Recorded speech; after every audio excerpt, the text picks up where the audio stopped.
ओम शांति। आज 14 अगस्त 2022 के अव्यक्त महावाक्य हैं। ये रिवाइज कोर्स है 13/2/92 का। टाइटल है आज का, अनेक जन्म प्यार संपन्न जीवन बनाने का आधार। इस जन्म का परमात्मा प्यार। आज सर्व शक्तियों के सागर और सच्चे स्नेह के सागर दिलाराम बाप दादा अपने अति स्नेही समीप बच्चों से मिलने आए हैं। यह रूहानी स्नेह मिलन व प्यार का मेला विचित्र मिलन है। मिलन मेले सतयुग आदि से लेकर कलयुग तक अनेक हुए हैं, लेकिन यह रूहानी मिलन मेला अब संगम पर ही होता है। यह मिलन रूहानी मिलन है। यह मिलन दिलवाला बाप और सच्चे दिलवाले बच्चों का मिलन है। यह मिलन सर्वानेक प्रकार के परेशानियों से दूर करने वाला है। रूहानी शान की स्थिति का अनुभव कराने वाला है। यह मिलन सहज पुराने जीवन को परिवर्तन करने वाला है। यह मिलन सर्वश्रेष्ठ प्राप्तियों के अनुभूतियों से संपन्न बनाने वाला है। ऐसे विचित्र प्यारे मिलन मेले में आप सभी पद्मा पदम भाग्यवान आत्माएं पहुंच गई हो। यह परमात्मा मेला सब प्राप्तियों का मेला, सर्व संबंधों के अनुभव का मेला है, सर्व खजानों से संपन्न बनने का मेला है। संगम युगी श्रेष्ठ अलौकिक संसार का मेला है। कितना प्यारा है। और इस अनुभूति को अनुभव करने वाले, पात्र बनने वाले आप कोटों में कोई में भी कोई परमात्मा प्यारी आत्माएं हो। कोटों की कोट आत्माएं इस अनुभूति को ढूंढ रही हैं और आप मिलन बना रहे हो और सदा परमात्मा मिलन मेले में ही रहते हो, क्योंकि आपको बाप प्यारा है और बाप को आप प्यारे हैं। तो प्यारे कहाँ रहते हैं? सदा प्यार के मिलन मेले में रहते हैं। तो सदा मेले में रहते हो या अलग रहते हो? बाप और आप साथ रहते हो तो क्या हो गया? मिलन मेला हो गया ना।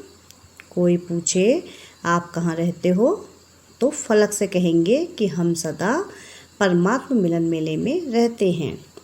इसी को ही प्यार कहा जाता है।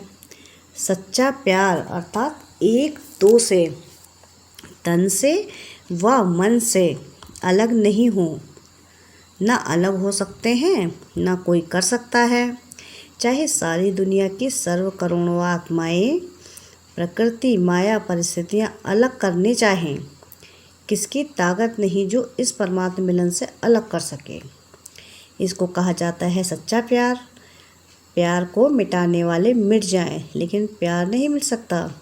ऐसे पक्के सच्चे प्रेमी होना, आज पक्के प्यार का दिन मना रहे होना, ऐसा प्यार अब और एक जन्म में ही मिलता है। इस समय का परमात्मा प्यार अनेक जन्म प्यार संपन्न जीवन की प्रारब्ध बना देता है, लेकिन प्राप्ति का समय अभी है। बीज डालने का समय अभी है। इसी समय का कितना महत्व है? इस समय का कितना महत्व है? जो सच्चे दिल वाले के प्यार हैं वो सदा लव में लीन रहने वाले लवलीन हैं। तो जो लव में लीन आत्माएं हैं, ऐसे लवलीन आत्माओं के आगे किसी के भी समीप आने की, सामना करने की हिम्मत नहीं है, क्योंकि आप लीन हो। किसी का आकर्षण आपको आकर्षित नहीं कर सकता। जैसे विज्ञान की शक्ति धरनी के आकर्षण से दूर ले जाती है, तो यह लवलीन स्थिति सर्वहद के आकर्षणों से बहुत दूर ले जाती है। अगर लीन नहीं है तो डगमग हो सकते हैं। लव है लेकिन लव में लीन नहीं है। अभी किसी से भी पूछेंगे आपका बाप से लव है तो सभी हाँ कहेंगे ना, लेकिन सदा लव में लीन रहते हैं तो क्या कहेंगे? इसमें हाँ नहीं कहा, सिर्फ लव है। इस तक नहीं रह जाना, लीन हो जाओ।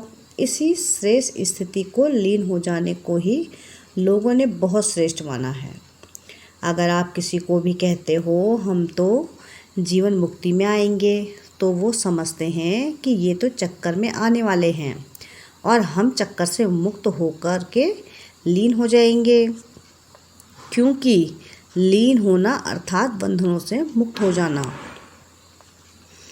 इसलिए वे लीन अवस्था को बहुत ऊंचा मानते हैं। समा गए, लीन हो गए, लेकिन आप जानते हो कि वह जो लीन अवस्था कहते हैं ड्रामा अनुसार प्राप्त किसको भी नहीं होती है। बाप समान बन सकते हैं लेकिन बाप में समा नहीं जाते हैं। उन्हों की लीन अवस्था में कोई अनुभूति नहीं, कोई प्राप्ति नहीं, और आप लीन भी हैं और अनुभूति और प्राप्तियां भी हैं। आप चैलेंज कर सकते हो कि जिस लीन अवस्था या समा जाने की स्थिति के लिए आप प्रयत्न कर रहे हो, लेकिन हम जीते जी समा जाना व लीन होना उसकी अनुभूति अभी कर रहे हैं। जब लवलीन हो जाते हो, स्नेह में समा जाते हो, तो और कुछ याद रहता है? बाप और मैं समान स्नेह में समाये हुए, सिवाय बाप के और कुछ है ही नहीं, तो दो से मिलकर एक हो जाते हैं। समान बनना अर्थात समा जाना, एक हो जाना, तो ऐसे अनुभव है ना। कर्मयोग की अवस्था में ऐसे लवलीन का अनुभव कर सकते हो। क्या समझते हो? कर्म भी करो और लीन भी रहो। हो सकता है? कर्म करने के लिए नीचे नहीं आना पड़ेगा। कर्म करते हुए भी लीन हो सकते हो। इतने होशियार हो गए हो। कर्मयोगी बनने वाले को कर्म में भी साथ होने के कारण एक्स्ट्रा मदद मिल सकती है, क्योंकि 1 से 2 हो गए तो काम बढ़ जाएगा ना। अगर एक काम कोई एक करे और दूसरा साथी बन जाए तो वह काम सहज होगा या मुश्किल होगा? आपके हाथ आपके हैं। बाप तो अपने हाथ पांव नहीं चलाएंगे ना। हाथ आपके हैं लेकिन मदद बाप की है, तो डबल फोर्स से काम अच्छा होगा ना। काम भल कितना भी मुश्किल हो, लेकिन बाप की मदद है ही सदा उमंग, उत्साह, हिम्मत, अथकपन की शक्ति देने वाली। जिस कार्य में उमंग, उत्साह व अथकपन होता है वह काम सफल होगा ना। तो बाप हाथों से काम नहीं करते, लेकिन यह मदद देने का काम करते हैं। तो कर्मयोगी जीवन अर्थात डबल फोर्स से कार्य करने की जीवन। आप और बाप प्यार में कोई मुश्किल व थकावट फील नहीं होती। प्यार अर्थात सब कुछ भूल जाना। कैसे होगा, क्या होगा, ठीक होगा व नहीं होगा, यह सब भूल जाना। हुआ ही पड़ा है। जब परमात्मा हिम्मत है तो आत्मा की हिम्मत नहीं है। तो जहाँ परमात्मा हिम्मत है, मदद है, वहाँ निमित्त बनी आत्मा में हिम्मत आ ही जाती है। और ऐसे साथ का अनुभव करने वाले, मदद के अनुभव करने वाले के सदा संकल्प क्या रहते हैं? Nothing new. विजय हुई पड़ी है, सफलता है ही है। यह है सच्चे प्रेम की अनुभूति। जब हद के आशिक ये अनुभव करते हैं कि जहाँ है वहाँ तू ही तू है। वह सर्वशक्तिमान नहीं है, लेकिन बाप सर्वशक्तिमान है। साकार शरीरधारी नहीं है, लेकिन जब चाहे जहाँ चाहे सेकंड में पहुँच सकते हैं। ऐसे नहीं समझो कि कर्मयोगी जीवन में लवलीन अवस्था नहीं हो सकती, होती है। साथ का अनुभव अर्थात लव का प्रैक्टिकल सबूत साथ है, तो सहज योगी सदा के योगी हो गए ना। लवर अर्थात सदा सहज योगी। इसलिए डायरेक्शन भी दिया है, ना कि तपस्या वर्ष। तो प्राइज लेने के समीप आ रहा है, लेकिन समाप्त नहीं हो रहा है।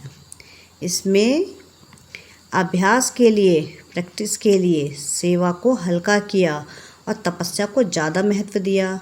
लेकिन इस तपस्या वर्ष के संपन्न होने के बाद प्राइज तो ले लेना, लेकिन आगे जो कर्म और योग, सेवा और योग, जो भी बैलेंस की स्थिति बताई हुई है, बैलेंस का अर्थ ही समानता, याद, तपस्या और सेवा। यह समानता हो, शक्ति और स्नेह में समानता हो, प्यारे और न्यारेपन में समानता हो, कर्म करते हुए और कर्म से न्यारा हो, अलग बैठने में स्थिति की समानता हो। जो इस समानता के बैलेंस की कला में नंबर जीतेगा वो महान होगा। तो दोनों कर सकते हो कि नहीं? सर्विस शुरू करेंगे तो ऊपर से नीचे आ जाएंगे, सर्विस शुरू करेंगे तो ऊपर से नीचे आ जाएंगे, ऊपर से नीचे आ जाएंगे। यह वर्ष तो पक्के हो गए हो ना, अभी बैलेंस रख सकते हो या नहीं? सर्विस में खिटखिट होती है, इसमें भी पास तो होना है ना। पहले सुनाया ना कि कर्म करते भी, कर्मयोगी बनते भी लवलीन हो सकते हैं। फिर तो विजय हो जाएंगे ना। अभी प्राइज उसको मिलेगा जो बैलेंस में विजयी होगा। आज विशेष निमंत्रण दिया है, आपका स्वर्ग ऐसा होगा, आपका स्वर्ग ऐसा होगा। बाप दादा बच्चों के मनाने में ही अपना मनाना समझते हैं। आप स्वर्ग में मनाएंगे, बाप इस मनाने में ही मनाएंगे। खूब मनाना, नाचना, खूब झूलना, सदा खुशियाँ मनाना। पुरुषार्थ की प्रारब्ध अवश्य मिलेगी। यहाँ सहज पुरुषार्थी हो और वहाँ सहज प्रारब्धि हो, लेकिन हीरे से गोल्ड बन जाएंगे। अभी हीरे हो, पूरा संगम ही आपके लिए विशेष बाप और बच्चे व कंपेनियन बनने का प्रेम दिवस है। सिर्फ आज प्यार का दिन है या सदा प्यार का दिन है? सिर्फ आज प्यार का दिन है या सदा प्यार का दिन है? यह भी बेहद ड्रामा के खेल में छोटे छोटे खेल हैं। तो इतना स्वर्ग सजाया है, उसकी मुबारक हो।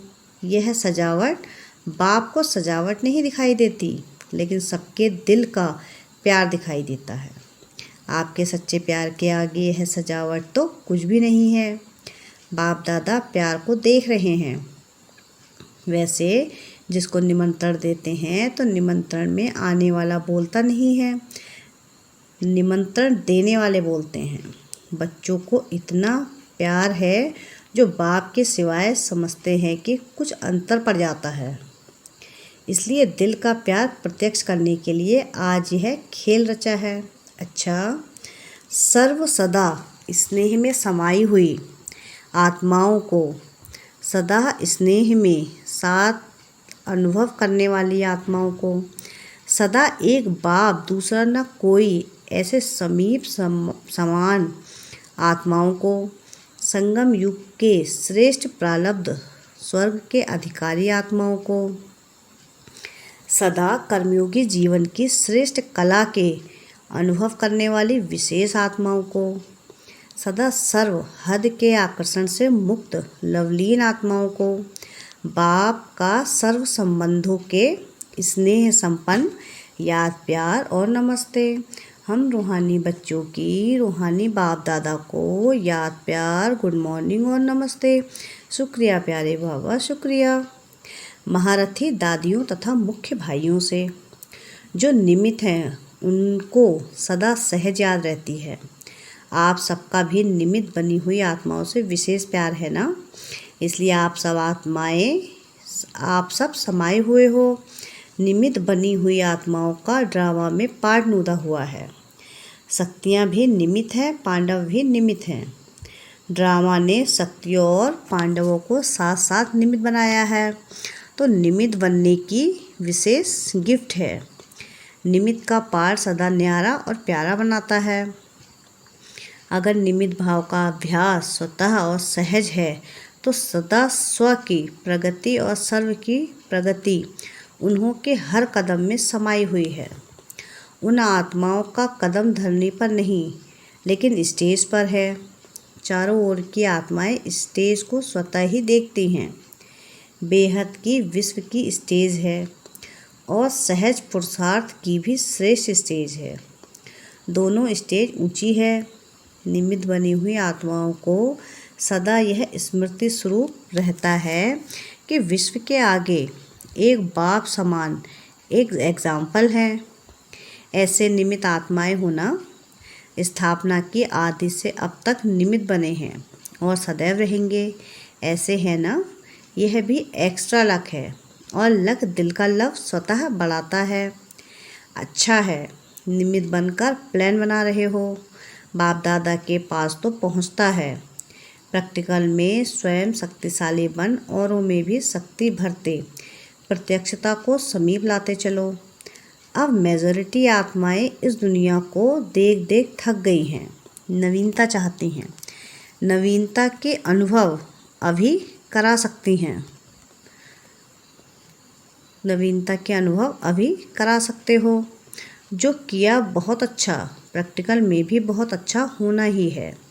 देश विदेश ने प्लान अच्छे बनाए हैं। ब्रह्मा बाप को प्रत्यक्ष किया, अर्थात बाप दादा को साथ साथ प्रत्यक्ष किया, क्योंकि ब्रह्मा बना ही तब जब बाप ने बनाया। तो बाप में दादा, दादा में बाप समाया हुआ है। ऐसे ब्रह्मा को फॉलो करना अर्थात लवलीन आत्मा बनना। ऐसे है ना। अच्छा, पार्टियों से मुलाकात। सभी के दिल की बातें दिलाराम के पास बहुत तीव्रता से पहुंच जाती हैं।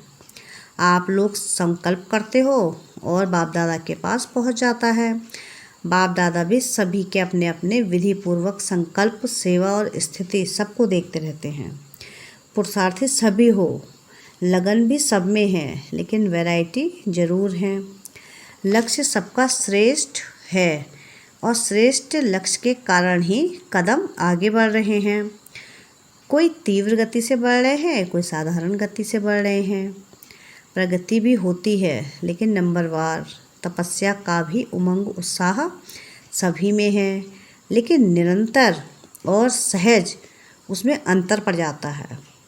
सबसे सहज और निरंतर याद का साधन है सदा बाप का साथ का अनुभव हो। साथ की अनुभूति याद करने की मेहनत से छुड़ा देती है। जब साथ है तो याद तो रहेगी ना। और साथ सिर्फ ऐसे नहीं है कि साथ में कोई बैठा है, लेकिन साथी अर्थात मददगार।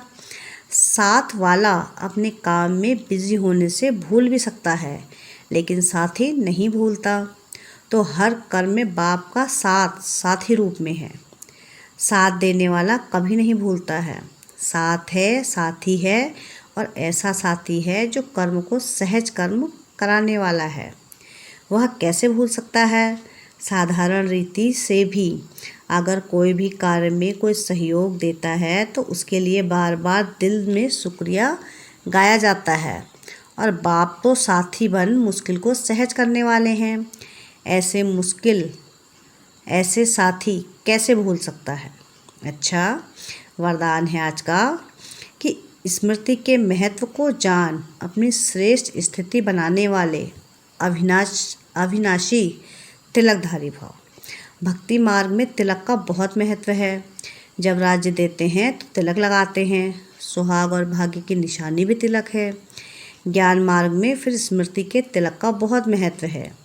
जैसी स्मृति वैसी स्थिति होती है। अगर स्मृति श्रेष्ठ है तो स्थिति भी श्रेष्ठ होगी। इसलिए बाप दादा ने बच्चों को 3 स्मृतियों का तिलक दिया है। स्व की स्मृति, बाप की स्मृति और श्रेष्ठ कर्म के लिए ड्रामा की स्मृति। अमृत वेले इन तीनों स्मृतियों का तिलक लगाने वाले अविनाशी तिलकधारी बच्चों की स्थिति सदा श्रेष्ठ रहती है। स्लोगन है आज का कि सदा अच्छा अच्छा सोचते रहो तो सब अच्छा हो जाएगा। क्या है स्लोगन आज का कि सदा अच्छा अच्छा सोचते रहो तो सब अच्छा हो जाएगा। अच्छा, ओम शांति, ओम शांति, ओम शांति।